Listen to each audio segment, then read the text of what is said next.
We spent the entire college football season talking about Drake Maye being a top quarterback prospect, but it feels like we're just starting to overthink it. It reminds me a lot of the way we glossed over and downgraded Justin Herbert ahead of the 2020 NFL Draft. Now, maybe history is repeating itself with Drake Maye before the 2024 Draft. Drake Maye just had a good 2-year stretch at UNC where he showed a lot of NFL potential. Everyone expects him to be a first-round pick. The question is where he'll go. I doubt he'll jump Caleb Williams at 1 to the Bears, but it feels like every other team should be in play. I think Drake Maye is a good prospect, and personally, as a Washington fan, I want him at 2. The discourse around him has changed a lot and really fast, and I'm telling you, it just reminds me so much of what happened with Justin Herbert pre-draft. Justin Herbert started in 4 seasons at Oregon and was good from the jump.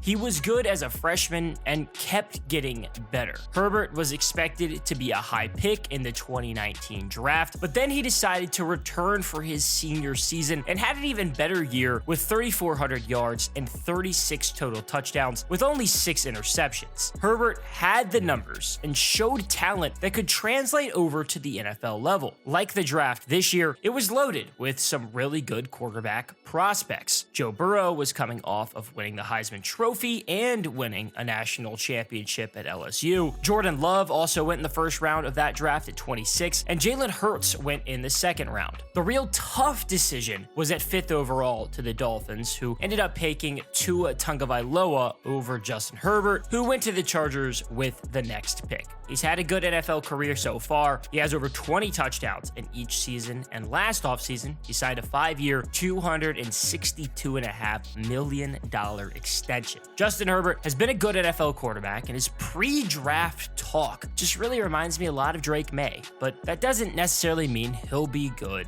in the league. I really don't know why so many people have switched up on Drake Maye so fast, but I still want him for the Commanders. When you look at his body of work in college, he was good, and he was expected to be good. Drake Maye always had the potential to be a good collegiate quarterback. His father, Mark Maye, played quarterback at North Carolina from 1983 to 1987, where he had a lot of success. He had a quick stint with the Buccaneers before becoming a graduate assistant at UNC. Drake Maye is now carrying on his football legacy, but he isn't the first North Carolina recent Maye to become a star in that Carolina blue. Luke Maye is a name that every Tar Heel fan knows, and really every March Madness fan. He spent 4 seasons at North Carolina, won the national championship in 2017. His little brother, Bo Maye, later walked onto the basketball team as well. The Maye family actually had 2 national championship winners in 2017. Cole Maye played baseball at Florida and won the College World Series in 2017 on that loaded Gators roster that had Jonathan India, Brady Singer, and Jackson Kowar, all first-round picks. It's safe to say that the Maye family is very talented, and Drake Maye certainly proved that at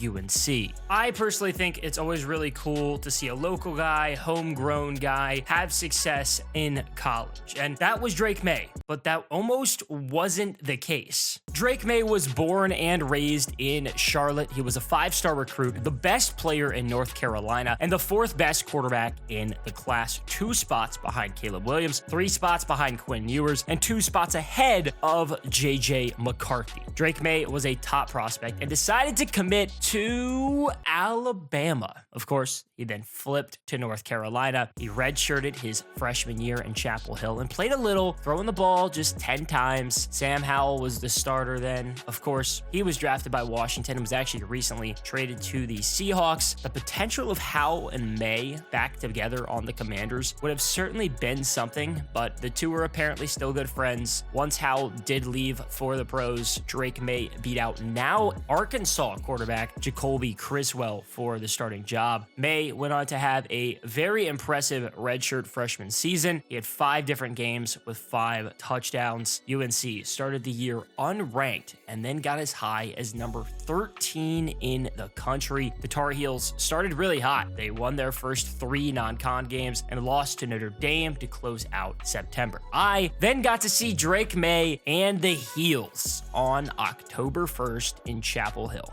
Virginia Tech went down there and got crushed 41-10. Maye threw for 3 touchdowns, rushed for 2. It was ugly. It's probably one of the worst sporting events I've attended personally. The Hokies got crushed. It rained the whole time, and we had to drive there and back from Blacksburg. It sucked, but Maye looked legit. That was the first of 6 straight wins for North Carolina. They were 9-1 and number 13 in the country. Then the Tar Heels lost to a not very good Georgia Tech team and then fell to NC State in double overtime. That led into a loss to number 9 Clemson in the ACC championship game and a loss in the Holiday Bowl to number 15 Oregon and Bo Nix by just 1 point after the Ducks scored with 19 seconds left to win the game. UNC finished 9-5 and Drake Maye had a historic year. He had a school record 4,321 passing yards, which was originally held by Mitch Trubisky. Maye also had 38 passing touchdowns, passing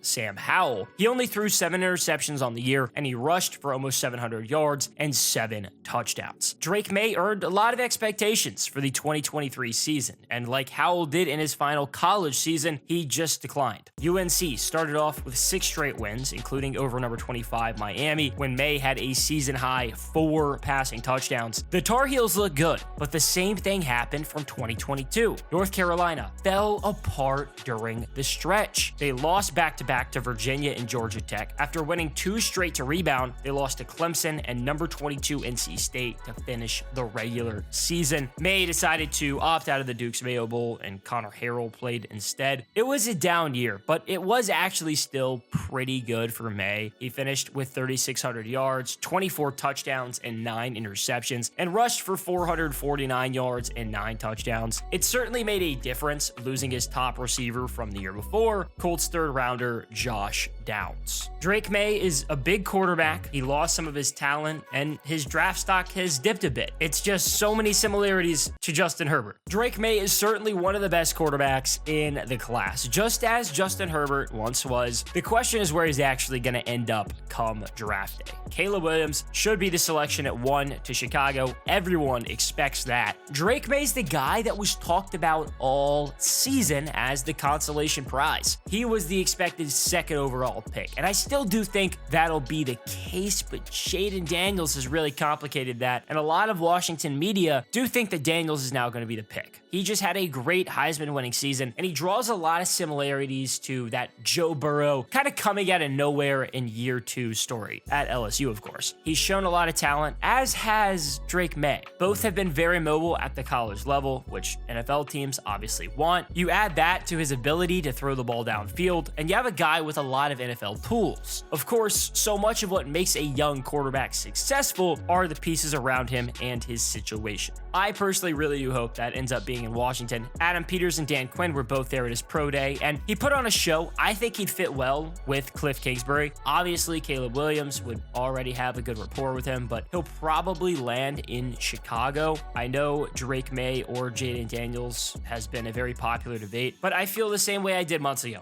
I truly think that Drake Maye is closer to Caleb Williams than he is to Jaden Daniels as a prospect. That's just my personal opinion, though. Daniels could be a very fun NFL player, and I do hope he develops well, and what I think is going to end up being New England, but I think Drake Maye has the 2nd highest ceiling behind Caleb in the draft. I've had the luxury of watching a lot of Drake Maye as an ACC fan. There's been some good, there's been some bad, but I've always been able to see those tools which could make him an NFL quarterback. I know a lot of people have a sour taste in their mouth after Mitch Trubisky and even Sam Howell to a degree, but at the end of the day, you have to look at the prospect, not the helmet. I am a firm believer in Drake Maye, and that's who I hope the Commanders take at 2.